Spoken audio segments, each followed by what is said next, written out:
जाता आम्ही चाललोय गुलमर्गला. आणि गुलमर्गला पण हा असाच विषय आहे की आमची कॅब सोडती आणि याच्या गाड्या लागल्यात मागं. या गाड्यांना परत 2,500 रुपये द्यायचे आणि परत ही गाडी घेऊन जाणार. प्लस कोणतं वॉटरफॉल? Drug waterfall. तर त्याला पण जायला वेगळे पैसे द्यायचे. नुसते पैसे द्यायचे तिथं, काही असा वेगळा विषय नाही. नुसतं पैसे आणा आणि पैसे यांना वाटा. आता ही गाडी आहे आमची, या गाडीने आपल्याला जायचंय आतमध्ये. आप एक चीज बता मुझे मैडम,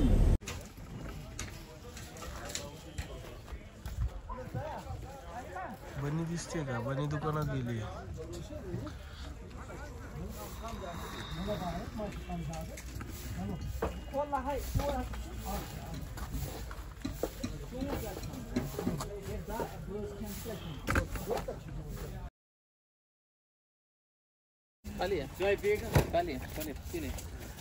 शेवटी फायनली बनीने घेतलं बरं का ते. घेतलं. कितीला घेतलं ते? 500 ला. हो, हा कलर पण छान आहे. पर्पल भारी दिसतोय. हे एवढंच आहे पण शॉर्ट आहे का? मोठं म्हणजे एवढं आहे डायरेक्ट. नको मग ते लय वाढत्या अंगाच नको घेऊ, तू वाढणार नाही आता. हा हे चांगलंय. आता आम्हाला पण मला हा चिप्स आणि हा चिप्स लय आवडतो लेमनचा. तर ये 2 ले आहे. Okay sir. हाँ 1 का 1 अभी छुट्टा ही नहीं मेरे पास. अभी उसका प्राइस भी 20 रुपए है. फिर ये ऑलरेडी आता ही है, ऊपर से सस्ते में बनकर. ये आपको बेचने का प्राइस है MRP. कौन कम करेगा? चलो हे 20 रुपयाचे आहे आणि ते 50 रुपयाला म्हणतोय. मला लाईव्ह उदाहरण बघितलं का? किती छोटी छोटी गोष्ट महाग सांगतो. हे असं विषय तुम्हाला मी थोड्या वेळाने ना, आता आम्ही गुलमर्गला जाऊन आलो, तिथले फुटेज नाही शूट केले. त्यामागचं कारणच आहे, गाडी पण आली. आता आम्ही या हॉटेलमध्ये आलेलो आहे जेवायला. बनी मला पार्टी देते. असं काय नाही, पण एक गोष्ट भारी काय वाटली, जे ड्रायव्हर घेऊन येतात त्या ड्रायव्हरला जेवण फ्री देतात हॉटेलवाले. भारी गोष्ट आहे ना. आम्ही त्यांना म्हणलं चला जेवायला, त्यांनी आमको फ्री आहे. ते घोडा बघा आणि ती गाडी बघा. म्हणजे का बघा मी तुम्हाला दाखवतो. 1 मिनिट. हा तिथपर्यंत जातोय का नाही आम्ही काय माहिती. हा गेलो. हे बघा, हे कमीत कमी 1.5 टनाचं असन. 1 ते 1.5 टन असन. आणि घोड्याला घेऊन चालला बळच रेट बळच. तर त्याच्या तोंडाला पण लागतंय. इकडून त्याच्या तोंडाला गेट लागतंय. दिसतंय का? त्याच्या कसं ओढतोय बघ. अरे बापरे रे. अरे कसलं जोरात ओढतोय तो.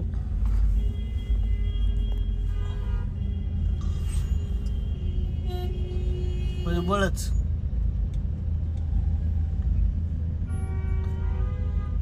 तो आता चालून वड फरफडतोय.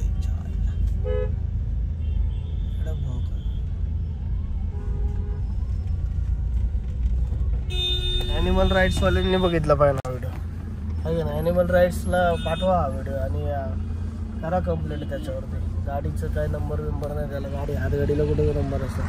पण एवढं बळच तेवढं. आता हे जे वजन आहे ना, आता मला कसं माहिती, आपलं मी घर बांधलंय म्हणून मला याच्यावर अंदाज आहे की कोणतं वजन, म्हणजे गज किती टन असन तो अंदाज. म्हणजे कमीत कमी 1 ते 1.5 टन तरी असणार तो गज. कारण गजांचं वजन लय असतं. त्या आपण जे ह्याला कॉलमला वापरतो, स्लॅब बनायला वापरतो. टेम्पोवाले पण म्हणतात की ही खूप आहे, आमची ट्रॉली तुटन. आणि हा बिचारा जनावरांकडनं घेऊन चाललाय. गाईज ते मंदिर बघताय का? आमच्या पहिल्या ब्लॉग मध्ये आम्ही तिकडे गेलतो 2 जण, बनी आणि मी. शंकराचार्यांचं मंदिर आहे. 5X मध्ये दाखवू आपण. काल ते राहिलीच गोष्ट की नाही का, मी तुम्हाला म्हटलं तुम्ही खाली जाऊन तुम्हाला गोष्टी सांगा. काही गोष्टी चिप्स घेतल्याच्या नंतर विषय रे तो राहिला होता बघा. तर आज आम्ही चाललोय पेहलगाव. तर सगळ्यात पहिल्यांदा इथं आल्याच्या नंतर एक गोष्ट लक्षात ठेवा, माझं सोनमर्गला गेलं मला चक्कर आली बर्फात. त्यामागचं कारण काय होतं, माझ्या शूजमध्ये बर्फ घालतात, ते थंडीत आपल्याला कळत नाही आपल्या शूजमध्ये बर्फ जातो. थोड्या वेळ तिथं नाही आपण मस्ती करून नंतर मग तो बर्फ वितळला ना, म्हणजे पाय एवढे बधीर होऊन जातात की मग तुम्हाला चक्कर बिक्कर पण येते. म्हणजे काय होतं की आपले हात आणि पाय मेन ते गरम राहिले पाहिजे आणि कान, त्याच्यामुळे आपल्याला थंडी नाही आली. म्हणून त्याच्यानंतर मी दुसऱ्या दिवसापासून असं सॉक्स घालायला लागलोय. हा एक सॉक्स आहे, याच्या आतमध्ये एक सॉक्स असतो तो छोटावाला आपला बुटकट लोफर सॉक्स, त्याच्यावरती हा सॉक्स आणि त्याच्यावरती आम्ही काल अजून एक घेतला लेदरचा सॉक्स. मग हा लेदरचा सॉक्स घातल्याच्या नंतर काय होतं, त्या बुटात ज्यावेळेस बर्फ जातो त्यावेळेस बर्फाने पाय ओले होत नाही, ओले नाही ओले, सॉरी आम्ही जरा शुद्ध मराठी बोलायचा प्रयत्न करतोय. ओले होत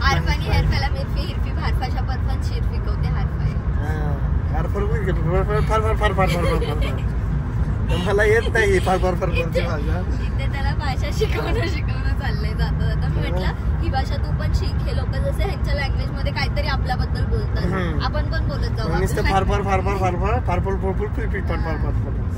असा विषय. आज आम्ही चाललोय पेलगावला. आजचा आमचा इकडचा सेकंड लास्ट दिवस आहे. आज पेलगाव, उद्या आम्ही चाललोय परत. कल फिर से हमको इधर जाना है श्रीनगर. हाऊस बोट है हमारा. हाऊस बोट म्हणजे बोटीतलं घर, बोटीतलं घर. हाऊस बोट म्हणजे आता आपण जायचं हाऊस बोट आणि तवाला बोटीत राहणार आहे आम्ही. एक दिवस बोटीत राहणार आहे. कसं ते उद्याचं बघा. आज जाऊ आपण पेलगावला. Welcome to Pahalgam. गाइज इथं रेट आहे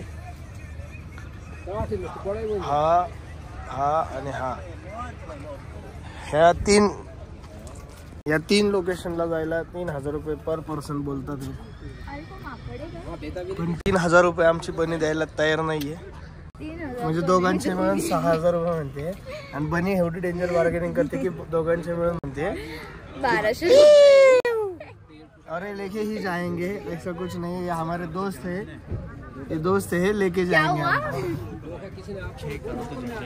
कितना? 12,000. ठीक आहे. आता बनी आम्हाला दुसऱ्या जागी घेऊन चालले कारण बार्गेनिंग करणार. कारण बनी 2 दिवसापासून एवढी डेंजर बार्गेनिंग करते. कारण पहिल्या दिवशी आमचे खूप पैसे गेले, तेव्हापासून बनी एवढी बार्गेनिंग करते. बापरे, खतरनाक वाली बार्गेनिंग करते. दुसरे कोण आहेत की काय? एक काम करू ना बनी, चल तू माझ्या पाठीवर बस, मी तुला घेऊन जातो तिकडं.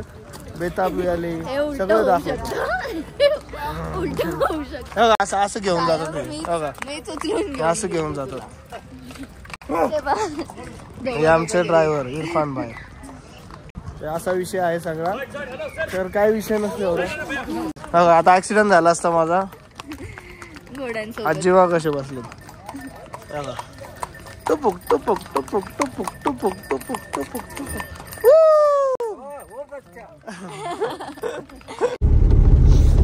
आता विषय काय झाला ते आम्ही तुम्हाला सांगतो. विषय असा झाला की आपला जो गाडीचा ड्रायव्हर असतो, जे पॅकेज मध्ये ठरवलेला असतो, तो ड्रायव्हर आपल्याला प्रत्येक लोकेशनला घेऊन जातो. आणि आज आमचा आहे इथं 4था दिवस. आणि 4थ्या दिवशी असं कळतंय की ड्रायव्हरचं टायप असतं ह्या लोकांसोबत. आणि मी तुम्हाला आता एक गोष्ट नीट सांगतो, ती नीट ऐका. जे पण लोक काश्मीरला येतील, तुमचा ड्रायव्हर जिथं गाडी थांबवून त्याला म्हणायचं इधर मत रोको आगे चलो, म्हणजे पुढे, इथं नको थांबू, पुढे चल. आणि तो जिथं थांबन तिथं थांबायचं नाही, दुसरीकडे थांबायचं आणि तिथं जाऊन डील करायची. तिथं जी डील होईल ती बेस्ट डील असते तुमची. कारण तो जिथं गाडी थांबवतो तिथं जी डील होती त्याचं कमिशन असतं 100%. आत्ता काय झालं इथं भरपूर आहे ना. आम्ही कुठं आलतो आता, हे पेलगावला आलोय. नाही पेलगाव नाही, हे काय आहे पेलगामच आहे. इथं आल्याच्या नंतर ड्रायव्हरने आमची गाडी थांबवल्याच्या नंतर त्याने तिथं गाडी थांबवली जिथं त्याचे टायप आहेत. पण तिथं तो घोड्यावाला 5000 रुपये ते 6000 रुपये म्हणतो दोघांचे. घोड्यावर घेऊन जायचे आणि काय 2 किलोमीटरवरती 5000 रुपये म्हणतो घोड्यावर घेऊन जायचे. ठीक आहे म्हणलो, बरं का, हमको नाही लेने का, इतना महंगा नाही लेने का म्हणलं. आम्हाला कळलं की हे लुटायचे धंदे. मग आम्ही खाली आलो चालत. खाली येऊन आम्ही एकाला धरलं, त्याच्याबरोबर डील केली. 1200 रुपयात 2 घोडे डन झाले 3 लोकेशनचे डन झाले. आणि हा माग पळत आला, तुम्ही बनीच्या ब्लॉग मध्ये पाहिला असेल, तो माग पळत आला आणि पळत येऊन त्याला त्यांच्या भाषेत सांगितलं यांना घेऊन नाही जायचे माझ्या कस्टमर. अरे माझी तर तिथे भांडणच झाली. हा माझे कस्टमर ह्याच्यामुळे काय आलं, ते स्वतः पण येत नाही आणि दुसऱ्यांना पण येऊन देत नाही. आणि असं कसं, आणि आम्हाला काय बोलत होते की नाही यायचं तर मग गाडीत जाऊन बसा. अरे तुमची काय जबरदस्ती. म्हणजे इथल्या लोकांनी काय केलं, जे काही लोक आहेत एवढी भंगार आहेत, म्हणजे काय म्हणतात टुरिस्ट सोबत वागता येत नाही नीट काय, आणि कस्टमर बरोबर काय म्हणतात ज्यांना डील नाही करतात तो डायरेक्ट असे म्हणतात आपको नहीं आना तो निकल जाओ इधर से, हमारे इधर से क्यों आए फिर हमारे इधर, म्हणजे असं उग्रट भाषेमध्ये. मग म्हणलं त्यापेक्षा म्हणलं खड्ड्यात जाऊ दे, आम्हाला जायचंच नाही. मग आम्ही व्हॅन केली आहे. व्हॅनचा असा विषय सरकारी रेट असतो आणि फिक्स रेट असतो. मग 1500 रुपयात आपल्याला ही व्हॅन भेटते, 2 लोकेशनला नेते. प्रत्येक लोकेशनला जायचं, तिथे तुम्हाला 1 तास तुम्ही फिरू शकता. लोकेशनला जायचं असेल तर 3000 वगैरे आहे. नाही 2100 3 लोकेशनचे 2100.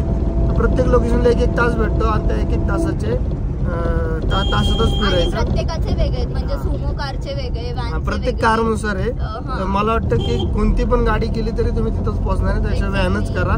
व्हॅनची सगळ्यात कमी प्राइस आहे आणि आपली लोक तर 100% व्हॅनच करणार, घेऊन देऊ शकते. आणि मेन एक गोष्ट लक्षात ठेवा, हीच गोष्ट लक्षात ठेवा, तुमचा ड्रायव्हर जिथं गाडी थांबवून ना तिथं नाही, त्याला डायरेक्ट अगोदर थांबवायला लावायचं. इधरच लोक इधरही डील करतात. आता केसर घेताना पण मी तेच करते. आता आम्हाला केसर घ्यायचंय, आता यांचं केसर घ्यायचे तर पण डील असते. मग आम्ही वेगळ्याच दुकानात थांबलो. कारण की कालच आम्ही तुम्हाला बोललेलो की आम्ही जिथे डिनरला थांबलोय तिथे त्यांना फ्री मध्ये जेवण मिळतं. का मिळतं? कारण की टुरिस्ट यांचे डील असतात. आणि 800 आणि 900 रुपये, म्हणजे तंदुरी आपल्याकडे जी 400ला मिळते ती तिथे 850 आणि 850. जाऊ दे, त्याचा काय विषय नाही. पण मेन आहे ड्रायव्हरचे टाईप असं, ड्रायव्हर तिथं सांगन तिथे जायचंच नाही, अगोदरच गाडी थांबवायला लावायची. आणि हेच ड्रायव्हर आपल्याला सांगतात की आगे जाके ना वो ड्रायव्हर का टाइप रहेगा तो तुमको सब आता एन्जॉय करू बेताब व्हॅली आणि चंदनवाड.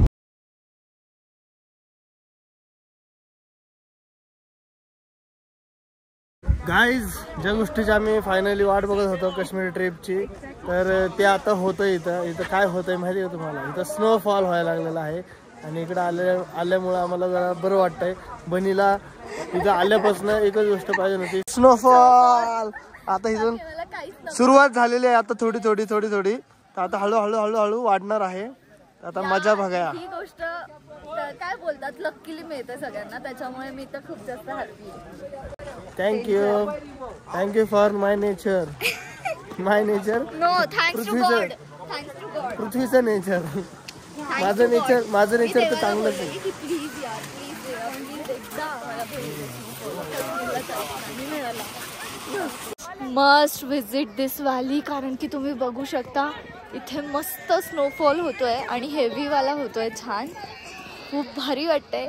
मी ॲक्च्युली इतकी खुश म्हणूनच आहे कारण की मी फर्स्ट टाईम हे सगळं एक्सपिरियन्स करते माझ्या लाईफमध्ये. आणि मी मूर्खपणा करेलच ऑब्व्हियसली, कारण की ती प्रत्येक आपल्याला सवय असते की जेव्हा आपण असं काहीतरी वेगळं बघतो तेव्हा एडे होतो, आणि मी तर 100% होतेच. त्याच्यामुळे जर मला काही ओव्हर वाटत असेल तर सो सॉरी, बट तुम्ही पण एन्जॉय करा माझ्यासोबत. पण इकडे येऊन एन्जॉयमेंट करण्याची फिलिंग वेगळी आहे. तर गाईज, फायनली आमची काश्मीर ट्रिप सक्सेसफुल झालेली आहे. कारण इथं होते बघा स्नोफॉल, एक नंबर वाटतंय, खूप भारी. आणि बघू शकता तुम्ही.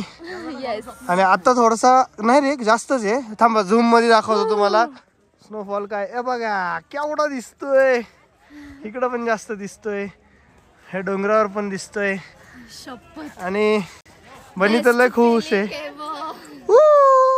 With your fave person. Yes.